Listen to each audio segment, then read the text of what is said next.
So we have one question here that might not get to everyone because we only have a couple minutes, but very succinctly, what is the biggest impact you think the IRA, or the Inflation Reduction Act, will have in the population you serve? So if you can pop up here for maybe 30 seconds each and say, what is that impact that the populations you serve regarding the Inflation Reduction Act? You can kind of popcorn it, so it'll give you time to think.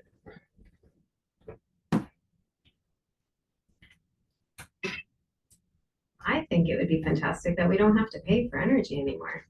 The earth hits us with enough energy every day from the sun, and if we're currently collecting it, we just need to figure out how to store it. So come on, inventors. I'm here to fund new inventions. Let's figure out how to store so that we can continue distributing, and then we don't have to pay for this anymore.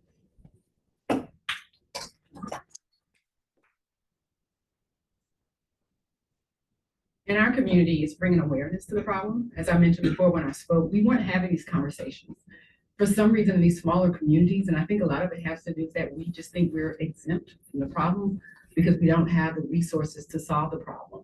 So in Jonesboro now, we're seeing things like charging stations. They're common. They weren't outside of town before. And we're also educating people on how they can change their homes. So they're getting better appliances, but they're getting cheaper bills. So it's having a huge physical impact. And also for small cities, we have small budgets. So when we're able to get these funding to fund electric vehicles, that means I don't have to pay for fuel for our gas vehicles. So it's a circular effect, and we're seeing it all across. It's just a great opportunity, again, for us to be part of a larger solution and a powerful conversation.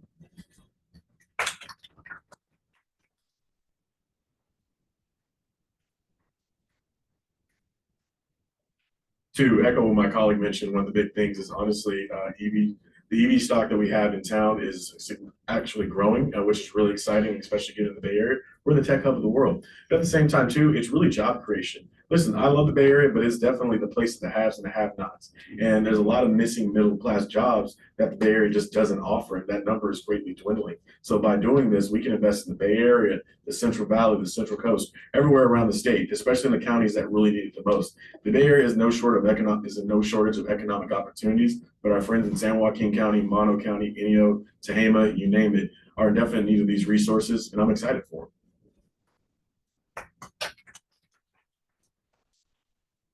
I think for me and how it's going to benefit my community, again, I'm from Maine. We still have oil delivered to our house to heat our homes. I have to fill up, I'll probably have to do it today after we leave here. I literally have to make a call and say, hey, deliver the oil to my house so I can have heat. Maine just received about $50 to $75 million in order to provide rebates for our citizens to get out of heat pumps.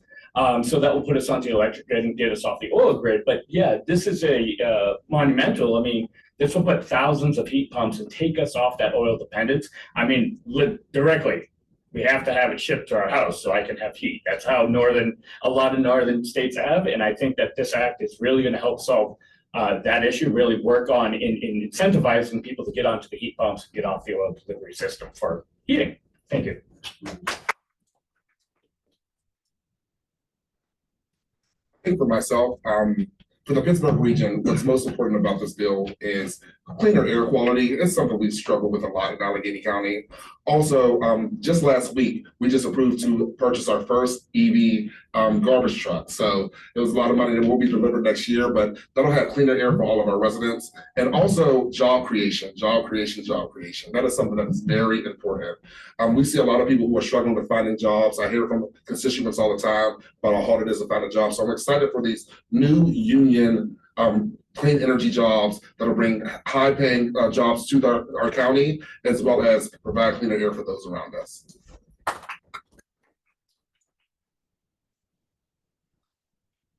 In the United Kingdom, we obviously don't have an Inflation Reduction Act, but what I draw from the inspiration that I can take out of this room and back to my colleagues across the United Kingdom is that need to be community first in everything that we do. And when I say community first, that means that when we look to put solar panels on a secondary school, we need to be thinking about who created those solar panels. Did it benefit local jobs? But actually, more importantly, did it undermine in our purchasing of those solar panels our national security and the security of our allies by where either the production of those assets come from or the investors in the production of those assets? And to my inspirational elected American colleagues here in the room today, what I would say is this is your opportunity to reassert American influence and American leadership in the world. So those projects that you just mentioned and the many, many more projects that I'm sure you will come up with over your term in office, share them with the world. Be bold with that American leadership. Take it back to all of us so that we, when our time comes, can learn from you and accelerate at the same pace as you. Thank you.